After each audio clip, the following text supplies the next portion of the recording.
Ini adalah video lanjutan dari video sebelumnya yang berjudul Deklarasi Balfour. Sebelum lanjut, subscribe, like, dan share video di channel ini.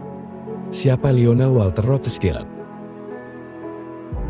Balfour mengirim surat bersejarah itu ke rumah bareng Lionel Walter Rothschild di Piccadilly Street, London. Lionel merupakan kepala cabang di sebuah bank milik keluarga Rothschild yang berpengaruh. Lionel juga merupakan salah satu pemimpin komunitas Yahudi di Inggris. Bank milik keluarga Rothschild yang kaya dan berjejaring di banyak negara adalah salah satu sponsor terbesar pembentukan tanah air Yahudi di Palestina. Salah satu anggota keluarga ini, Edmund Rothschild, sangat mempercayai Zionisme. Dia melakukan pembelian tanah di Palestina secara besar-besaran. Dia juga mendanai pendirian pemukiman Yahudi di Palestina menjelang akhir abad ke-19. Saat itu keluarga Rothschild memiliki salah satu kekayaan swasta terbesar di dunia. Sumbangan Edmund terhadap proyek Zionis dianggap begitu signifikan, sehingga dia akhirnya mendapat julukan Sang Dermawan. Sejak saat itu keluarga Rothschild memainkan peran utama dalam pembentukan negara Israel. Termasuk saat Lionel menerima surat berisi pernyataan deklarasi Balfour pada tahun 1917. Banyak kalangan bertanya-tanya, mengapa pernyataan dukungan pemerintah Inggris ditujukan kepada Lionel Rothschild, bukan kepada Stuart Samuel, yang merupakan Presiden Dewan Deputi Yahudi Inggris, sebuah badan perwakilan resmi komunitas Yahudi di negara tersebut.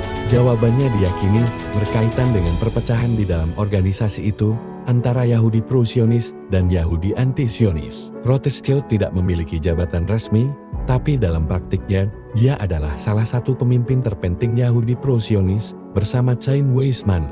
Karena mereka mempunyai hubungan langsung dengan Balfour, sang petinggi pemerintahan Inggris itu memutuskan untuk mengirimkan surat tersebut kepada sang bankir. Rothschild dikatakan ikut serta dalam penyusunan dokumen tersebut, namun tidak ada bukti yang mendukung klaim itu. Beberapa tahun kemudian, pada tahun 1925, Lionel Rothschild menjadi Presiden Dewan Deputi Yahudi Inggris, organisasi utama yang mewakili komunitas Yahudi di Inggris. Lalu apa tujuan dari surat tersebut? Pemerintah Inggris berharap bahwa deklarasi Balfour akan mengubah persepsi orang-orang Yahudi, terutama yang tinggal di Amerika Serikat, untuk mendukung kekuatan sekutu selama Perang Dunia Pertama. Para pemimpin Inggris, menurut beberapa sejarawan, menganggap bahwa komunitas Yahudi memiliki kekuatan ekonomi dan pengaruh yang besar dalam industri keuangan internasional. Inggris yakin mereka bisa menjadi penyokong penting dalam upaya memenangkan perang. Ada pula pakar lain yang berpendapat bahwa Inggris saat itu sedang mencari pijakan yang kuat di Timur Tengah, terutama ketika perang berakhir. Terlepas dari motivasi spesifik yang melatar belakangi penulisan surat tersebut, pengaruhnya sangat mendasar dalam perkembangan peristiwa yang mengarah pada pembentukan negara Israel pada tahun 1948 dan pengusiran ratusan ribu warga Palestina dari wilayah tersebut. Bagi bangsa Israel, deklarasi Balfour merupakan dokumen yang mewujudkan impian sebuah bangsa di tanah Israel kuno. Namun bagi bangsa Palestina, surat itu merupakan awal dari penderitaan yang masih berlanjut hingga saat ini. Palestina bahkan mengkritik bahwa mereka tidak disebutkan dalam dokumen tersebut. Surat itu menyebutkan mereka sebagai komunitas non-Yahudi yang ada di Palestina. Setelah kekalahan Kesultanan Utsmaniyah dalam Perang Dunia I, deklarasi Balfour didukung oleh sekutu dan dimasukkan dalam mandat Inggris atas Palestina, yang disetujui oleh Liga Bangsa-Bangsa organisasi sebelum PBB pada Juli tahun 1922. Melalui persetujuan itu, Inggris secara resmi bertanggung jawab atas administrasi wilayah tersebut.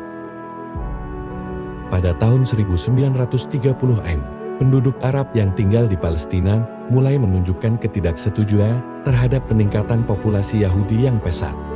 Mereka juga menentang kekerasan antara kedua komunitas itu yang semakin meningkat. Untuk mencoba meredakan protes, Inggris memutuskan untuk memberikan kuota pada migrasi Yahudi. Namun setelah berakhirnya Perang Dunia Kedua, tekanan untuk mendirikan negara Yahudi makin meningkat seiring dengan terungkapnya kengerian yang terjadi selama Holocaust.